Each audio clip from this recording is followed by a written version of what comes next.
Olá, essa é uma videoaula de Estruturas Metálicas 1 do curso de Engenharia Civil na modalidade de ensino remoto emergencial. O tema da aula de hoje é a Introdução às Estruturas Metálicas. Atenção! O material a seguir é uma videoaula apresentada pelo professor Messias Júnior Lopes Guerra como material pedagógico do IFMG, dentro de suas atividades curriculares ofertadas em ambiente virtual de aprendizagem. Seu uso, cópia ou divulgação, em parte ou no todo, por quaisquer meios existentes ou que vierem a ser desenvolvidos, somente poderá ser feito mediante autorização expressa desse docente e do IFMG. Caso contrário, estarão sujeitos às penalidades legais vigentes. Vamos começar por alguns fatos históricos relevantes. Bem, o ferro fundido foi o primeiro material siderúrgico empregado na construção civil de forma geral. Entre 1780 e 1820, construíram-se pontes em arco, como mostrado nessa imagem, ou treliçados com elementos em ferro fundido, trabalhando sempre em compressão. A primeira ponte com esse tipo de material foi construída na Inglaterra com arcos com vão de 30 metros de comprimento, conforme podem se ver nessas imagens. Inaugurada em 1857, a ponte sobre o rio Paraíba do Sul possuiu também essa estrutura em ferro fundido. E na Real Fábrica de Ferro em Ipanema, foi uma das primeiras pontes também com uso de ferro do mundo. A sua estrutura é de madeira e os arcos são com ferro. E dentre as obras mais importantes construídas na época de 1850 a 1880, foram as pontes ferroviárias que utilizavam um treliça de ferro forjado. Como pode-se ver nessa imagem, a ponte ferroviária de Garabit, no sul da França, com 566 metros de comprimento, com um vão central de 165 metros e uma altura de 52 metros. Também eram muito comuns em estações ferroviárias, na construção desses arcos do telhado, como aqui pode-se ver na estação ferroviária de Quaid, em Paris, em 1900, e a estação de ferro de Paddington, em Londres, em 1852 a 1854. Desde a antiguidade, o aço já era conhecido, mas ele não estava muito disponível devido ao seu alto custo de produção por falta de um processo industrial. Em 1856, um inglês chamado Henry Bessemer inventou um forno que permitiu essa produção em larga escala. E em 1864, os irmãos Martin desenvolveram um forno de maior capacidade que rapidamente substituiu o aço pelo ferro fundido. Até no meio do século XX, o aço carbono era utilizado quase que exclusivamente. E a partir de 1950, o aço de maior resistência começou a ser utilizado em uma escala de produção maior. E nas décadas de 60 e 70, foi difundido o emprego dos aços de baixa liga, que são aqueles sem um tratamento térmico. A siderurgia no Brasil foi implementada em 1941 com a construção da usina Presidente Vargas, que é a atual CSN, em Volta Redonda, no Rio de Janeiro. Dentre as diversas aplicações, os elementos estruturais de aço podem ser empregados constantemente na composição de treliças planas, como pilares e vigas, e com contraventamentos e barras em pórticos para resistirem a esforços solicitantes quanto ao vento. Já os elementos estruturais mistos de aço e concreto são principalmente utilizados em pilares, em vigas e em lajes pré-moldadas, de modo que suas partes de concreto trabalhem predominantemente a compressão, já que o concreto possui baixa resistência à tração. E o seu componente de aço, exceto em pilares, trabalhem predominantemente a tração para evitar os problemas de instabilidade, tanto global quanto local, como veremos mais à frente do curso. As estruturas híbridas são formadas por elementos somente de concreto e elementos puramente de aço, ou mistos, né? Como pode-se ver nessa imagem. Aqui temos pilares pré-moldados de concreto e aqui umas vigas e contraventamentos e também pilares de aço. Assim como nessa imagem, a gente tem as terças, os contraventamentos, o vigamento em aço e os pilares de concreto pré-moldado. E quais seriam as vantagens do aço como material estrutural? Bem, o aço é o material que possui maior índice de resistência, ou seja, uma alta razão entre resistência e peso específico. Diante disso, os elementos estruturais em aço têm uma seção transversal reduzida quando comparado com uma seção transversal de aço e concreto, que são os concretos armados. Então, olha só nessas imagens, o quanto de material podemos economizar utilizando um perfil estrutural em aço, tanto em vigas quanto em pilares e também em viga mista, né, de aço e concreto. E este tipo de material possui elevada ductilidade, que é a deformação alongada com altos níveis até a sua ruptura, da ordem de 15 a 40%, fazendo com que sejam resistentes a impactos e em pontos de alta concentração de tensões, ocorre uma redistribuição dessas tensões na região do rompimento. O aço, pessoal, é um material homogêneo e isotrópico, que é propriedades físicas constantes em qualquer direção cristalina considerada, com características mecânicas bem definidas. Por essa razão, ele possui um grau de confiança elevado que se reflete no coeficiente de ponderação da resistência empregado nos cálculos estruturais, que será menor do que os utilizados no concreto. Esses coeficientes de ponderação nós estudaremos mais à frente do curso.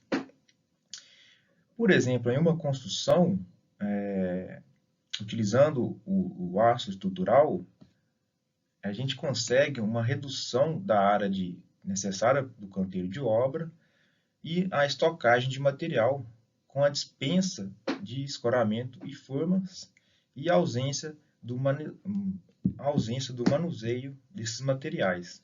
E também colaboram para um canteiro limpo, né, bem organizado, sem entulhamento, que é o que a gente mais costuma ver nas obras em concreto armado.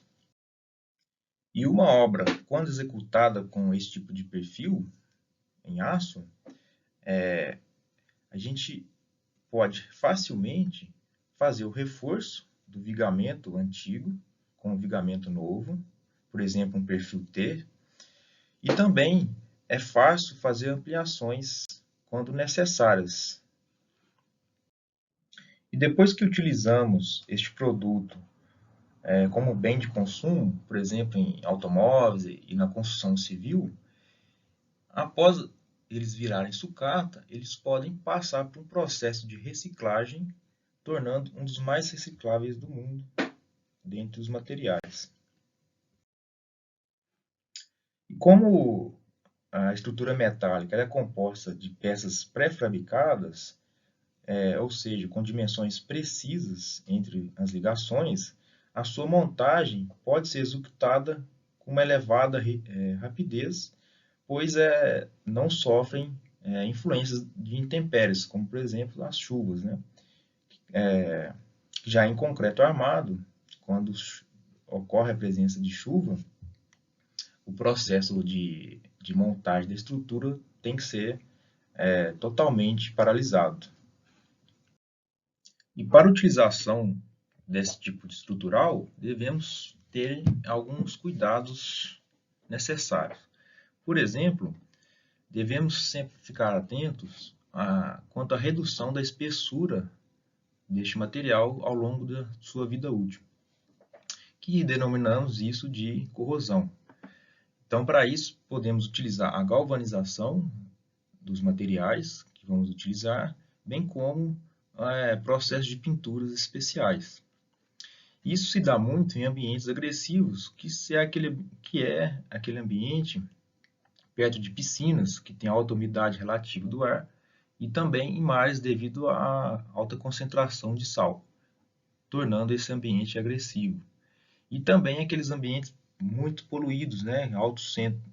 Os grandes centros urbanos, e isso diminui consideravelmente a vida útil desse material, como pode se olhar nessa imagem de um pilar que já está bem próximo da sua tempo de vida útil. E a proteção contra incêndio é muito importante em algumas situações devido à sua perda de capacidade de suportar as ações que nela atua, e com isso sofrer um colapso total ou até mesmo parcial. Como observa-se nessa figura, com a medida que aumentamos a temperatura em uma estrutura, o seu modo de elasticidade cai rapidamente, assim como a resistência ao escoamento do aço, então causando possivelmente esse colapso estrutural. Para isso, é importante projetar revestimentos especiais contra esse aumento de temperatura.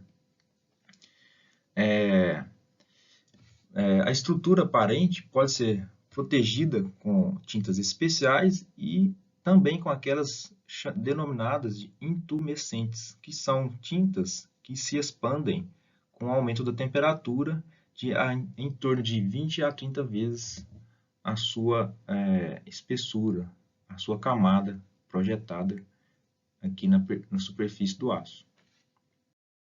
E quando vocês forem projetar uma estrutura com esse tipo de material, um fator muito importante na determinação do custo é o consumo de aço que será empregado, que ele é mensurado em quilograma por metro quadrado de construção. Este consumo varia em função de fatores como qualidade do aço, o tipo de aço empregado, a sua finalidade e a localização da edificação que será construída, podendo ser obtido com precisão em uma obra específica após a análise criteriosa do projeto estrutural. Então, observem que para cada tipo de construção, e de acordo com a área, a gente tem uma massa, né, um consumo de aço esperado. O processo de fabricação do aço se dá na mistura, basicamente, em maior quantidade, do minério de ferro, do calcário e de carvão coke. Então, essa mistura passa por um alto forno, em grandes caldeirões, como vocês podem observar nessa imagem, e daí a gente tem o ferro gusa, que é essa mistura líquida. Então, esse ferro gusa passa por processo de resfriamento, resultando no material denominado aço, né? Que é o que chamamos. E daí que é feito as chapas e os perfis metálicos que utilizamos nas estruturas.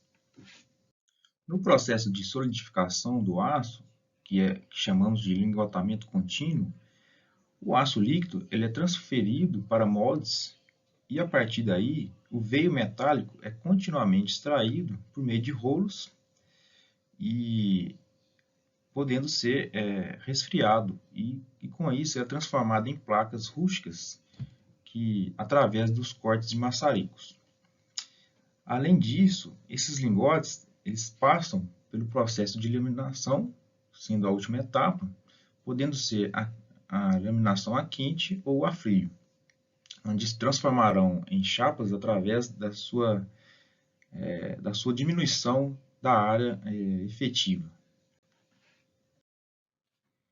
No processo de laminação a quente, a peça aquecida, com aproximadamente 250 milímetros de largura, ela passa por um processo de deformação por meio de cilindros, que pressionarão a sua superfície até atingir uma espessura adequada para o nosso uso.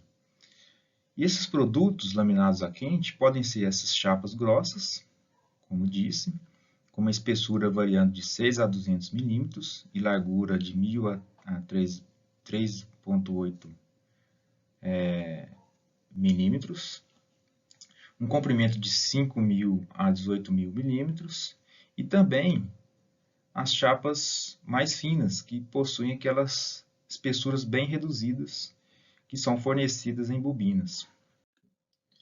Os perfis I, U, H e L, que são obtidos da mesma forma que as chapas, porém a partir de blocos aquecidos, que vai passando por cilindros com diâmetros diferentes, dando a forma desejada do perfil que queremos.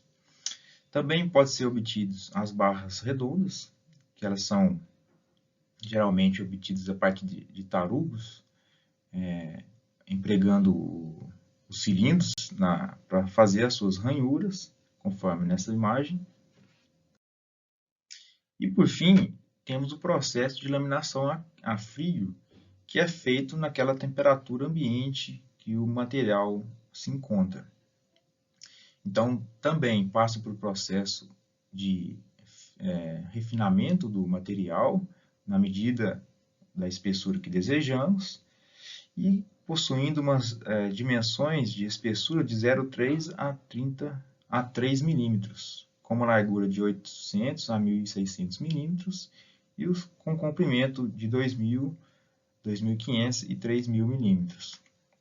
E esses materiais geralmente são transportados em bobinas de aço. Então, quando vocês verem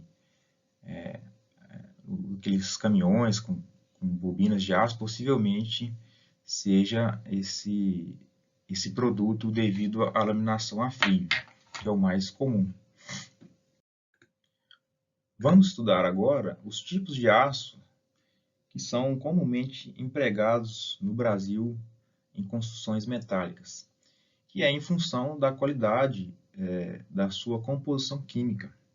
Então, temos os aços carbono, os aços de baixa liga e alta resistência mecânica, aços resistentes à corrosão atmosférica e também aços tratados termicamente. Os aços carbono, eles possuem um elevado aumento da resistência produzido pela adição de carbono e elementos de liga em baixos teores residuais admissíveis. Em função do teor de carbono, eles podem ser divididos em 3 categorias: a classe de baixo carbono, médio carbono e alto carbono, de acordo com a quantidade desse teor de aço. Então, aqui a gente tem as tensões de ruptura para cada classe. Então, à medida que a gente aumenta a quantidade de carbono no material, a gente tem um ganho de rigidez expressivo. Então, as principais aplicações para cada tipo, e no nosso uso principalmente, é mais comum utilizarmos os aços de baixo carbono, que utilizamos em pontes, nas nossas estruturas metálicas, tubos e estruturas mecânicas também. Já as demais classes são utilizadas para estruturas de navio e vagões, e aquelas estruturas mecânicas pesadas, como os agrícolas. Os trilhos também são utilizados e equipamentos também agrícolas, no caso desta última classe. E para a produção dos aços de baixa liga, com alta resistência mecânica, é adicionado elementos denominados de liga, como o cromo, o cobre, o fosfato, silício, manganês e o níquel, para que sejam melhoradas as propriedades mecânicas, as propriedades de resistência à corrosão e também quanto à resistência ao fogo. E esse material possui tensão de escoamento característica entre 280 e 490 MPa. Enquanto que os aços resistentes à corrosão, eles possuem uma propriedade que os protege das intempéries do meio ambiente, que são os aços conhecidos como aços patináveis. E, exceto naqueles ambientes que impedem a formação da pátina, dessa propriedade protetora, podem ser utilizados sem essa pintura, uma pintura especial, né, para evitar a corrosão, e sem qualquer outro tipo de proteção. Então, como podemos observar nesse gráfico, a comparação entre aços resistentes à corrosão e os aços comuns ao longo de um tempo de exposição em anos.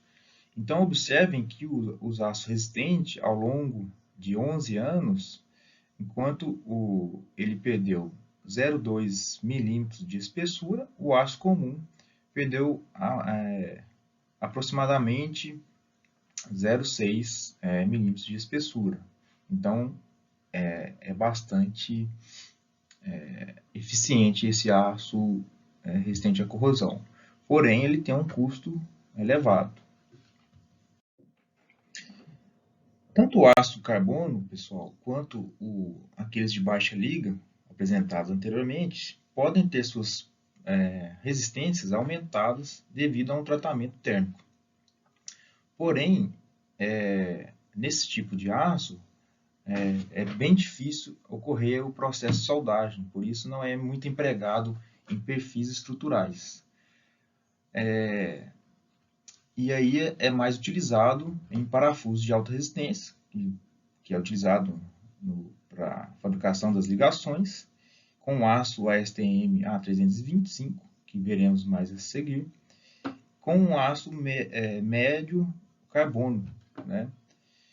E também é muito utilizado esse tratamento térmico, né, em barras de aço para proteção em caso de vigas protendidas em concreto, né, com aço o ASTM A490. Então, essas barras de aço geralmente utilizam os aços de baixa liga. Diante disso, temos as especificações normativas para o uso estrutural desses aços, como, por exemplo, para a NBR 7007, que estabelece a nomenclatura MR, que é de aço média resistência, a nomenclatura AR, para aço de alta resistência, e a nomenclatura AR Core, para aços de alta resistência e também resistente à corrosão. E aqui temos a seguir da nomenclatura a sua resistência ao escoamento, de acordo com cada especificação do material, e para as outras normas que estabelecem nomenclaturas específicas de acordo com a sua tensão também de escoamento.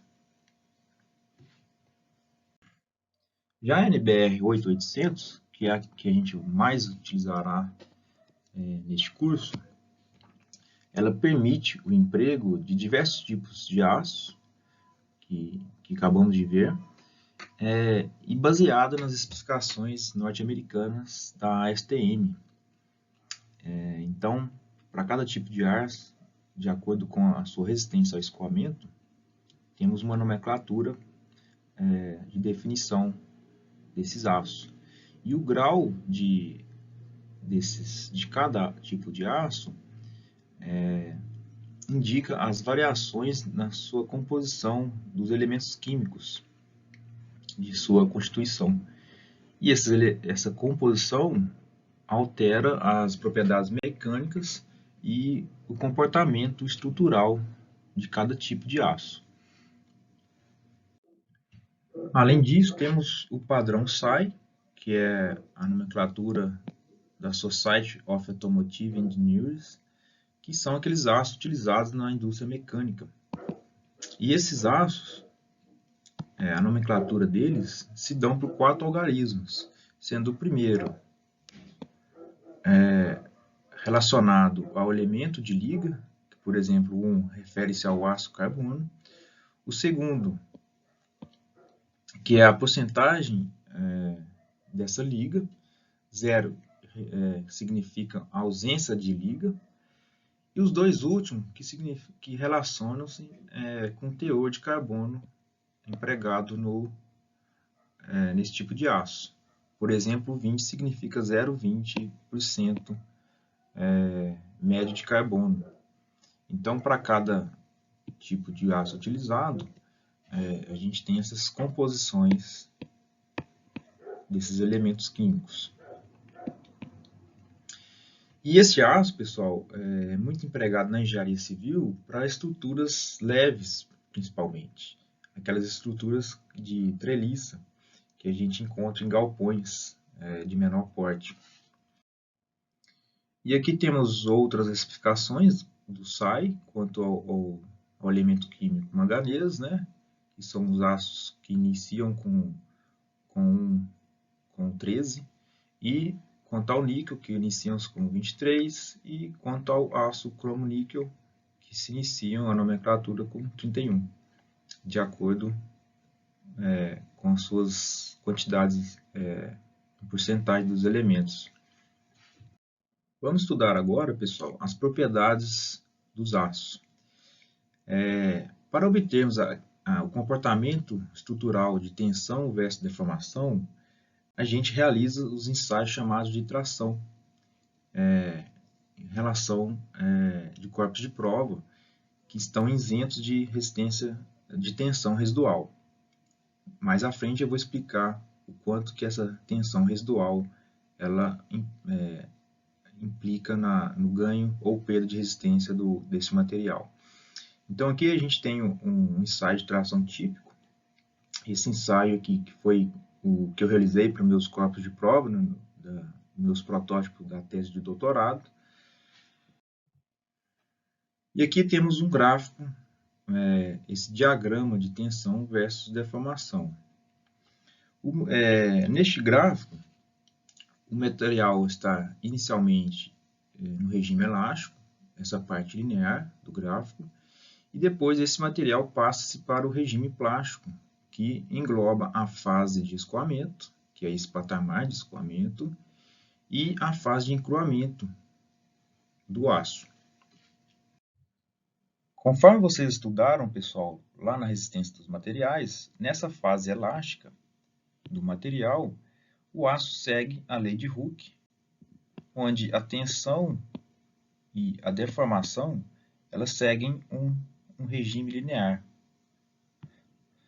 E onde o EA é o modo de elasticidade, ou conhecido também modo de Young, com um valor de 200.000 MPa, e também este modo de elasticidade é dado pela tangente do ângulo beta, que é a inclinação dessa reta. E o regime plástico se inicia com o ganho expressivo de deformação para uma tensão constante, que é conhecido como patamar de escoamento, como disse anteriormente.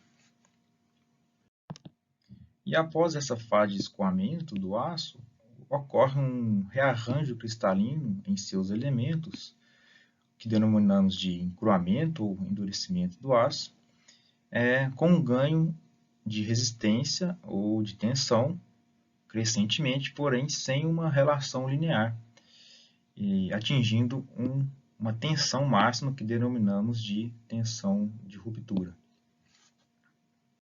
Depois que o material atinge essa tensão máxima, que é a tensão de ruptura, ocorre o processo da estricção, que é uma redução da área da seção transversal do material.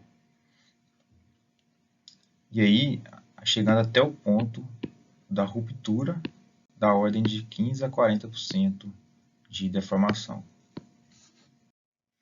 Além dessas propriedades de tensão e deformação, A norma NBR 8800 estabelece outras propriedades mecânicas a efeito de cálculo, como, por exemplo, o módulo de elasticidade, conforme disse anteriormente, é de 200.000 MPa, o coeficiente de Poisson, que é de 0,3, o módulo transversal de 77.000 MPa, que vem lá das resistências dos materiais, por essa formulazinha, a gente substituindo o coeficiente de Poisson e o módulo de elasticidade.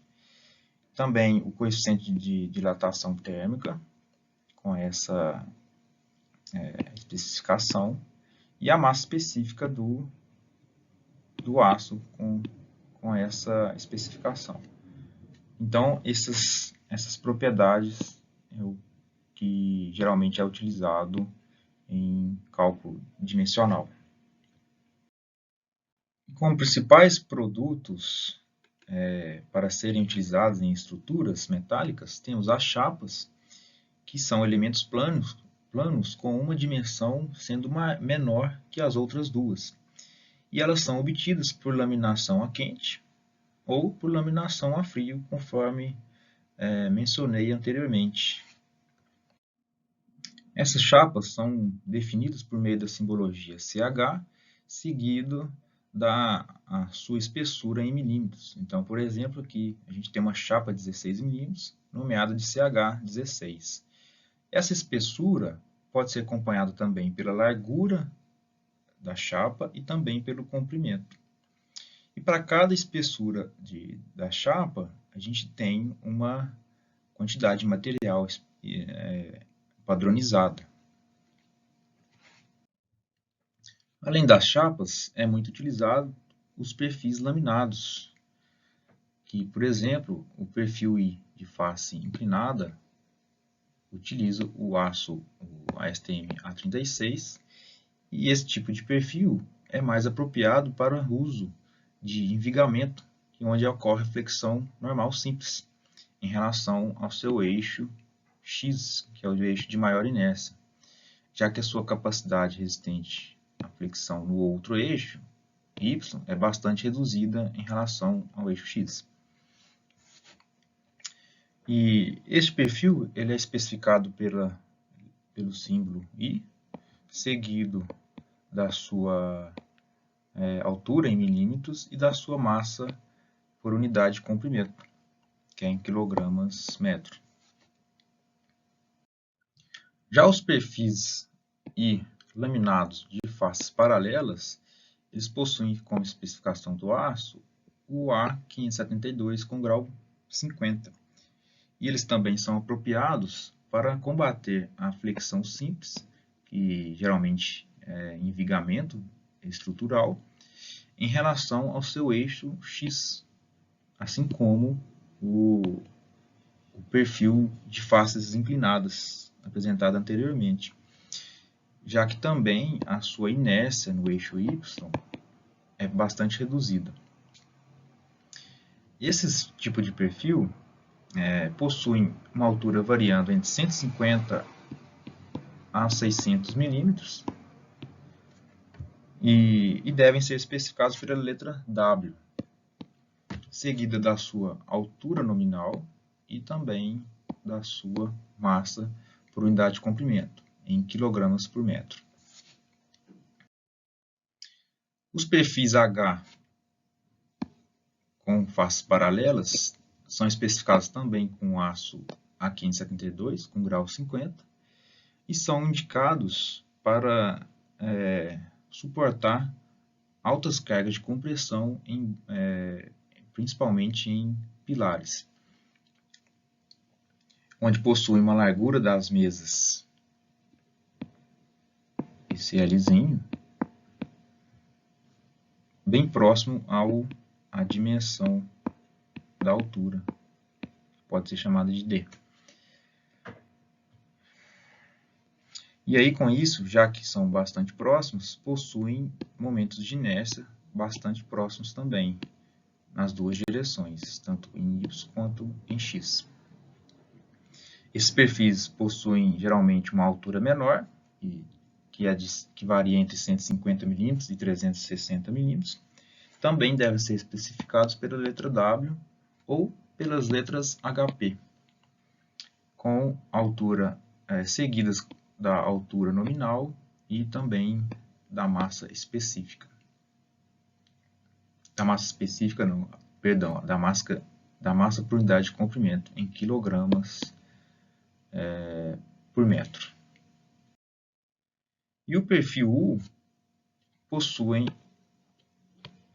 um aço A36 como especificação padrão e são utilizados em pilares de estruturas onde ocorre pouco carregamento e também em componentes de treliça, em terças e travessas de fechamento, de vedação, e também em degraus de vigas e vigas em logarinas. Este tipo de perfil é utilizado, é especificado pelo seu símbolo U, seguido também da sua altura, a sua altura D, e da sua massa por unidade de comprimento, também em quilograma por metro. E o perfil cantoneira, ou também perfil L, de abas iguais, cada sua aba aqui tem o mesmo comprimento, ele é mais empregado para os componentes de treliça, onde ocorrem a solicitação predominantemente de tração. Eles são especificados pela letra L, seguido também da sua altura, das abas, a dimensão das abas, e pela espessura dessas abas. Em estruturas metálicas também é bastante utilizado os perfis soldados, que são aqueles formados por dois ou mais componentes laminados, chapas laminadas. E eles são unidos por meio de soldas contínuas, conforme pode-se ver nessa figura, o processo de soldagem elétrica. E, no geral, eles são utilizados quando é necessitado uma elevada altura de viga para combater uma alta solicitação de flexão. Então, esses perfis laminados também podem serem realizados com várias geometrias disponíveis, né, de acordo com as exigências estrutural ou arquitetônica do local. E os mais comuns dentre essa classe de perfis são os perfis I ou H, que no Brasil são prescritos pela norma 5284 de 2005, que ela fixa requisitos de fabricação e dividindo em 4 séries de dimensões padronizadas. Então, temos a série CS, que são as colunas soldadas, que é composta de perfis H, duplamente simétricos, apropriados para serem utilizados como barra submetida predominantemente à força de compressão, como é o caso dos pilares. E também a série VS, que são as vigas soldadas, que é basicamente perfis I, duplamente simétricos também, apropriados para serem utilizados naquelas peças que possuem uma alta flexão.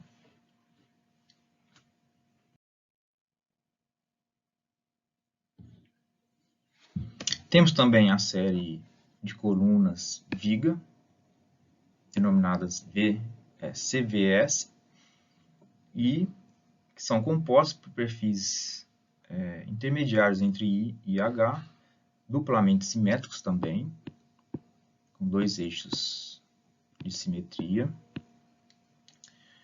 e são apropriados para serem utilizados com barras submetidas a esforços combinados de flexão e compressão, já que eles possuem uma largura da mesa e uma altura da alma próximas.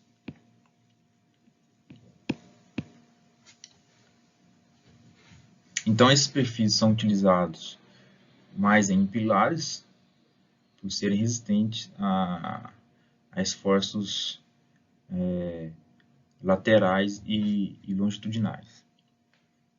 Temos também a série VSM, que são as vigas soldadas monossimétricas, que seria perfis com mesas, espessuras de mesas diferentes. Então, por isso que a simetria no eixo X não tem simetria, na verdade. Então, ela só tem simetria no eixo Y. Por isso, monossimétrica.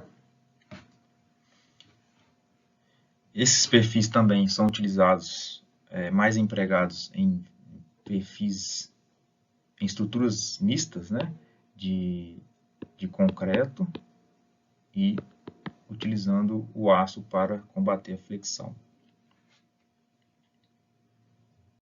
Como mencionei anteriormente sobre as tensões residuais presentes nos perfis, elas podem ser as tensões normais e também de cisalhamento, e elas aparecem durante o processo de resfriamento não uniforme de um perfil metálico,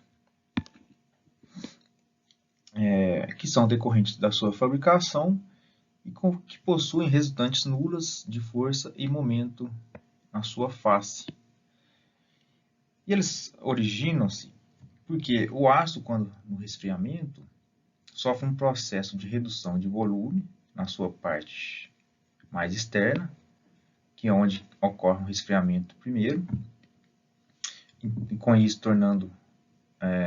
ocorrendo forças de tensões normais de compressão, e no seu interior, que é onde ocorre um processo de resfriamento posterior, ocorre tensão normal de tração.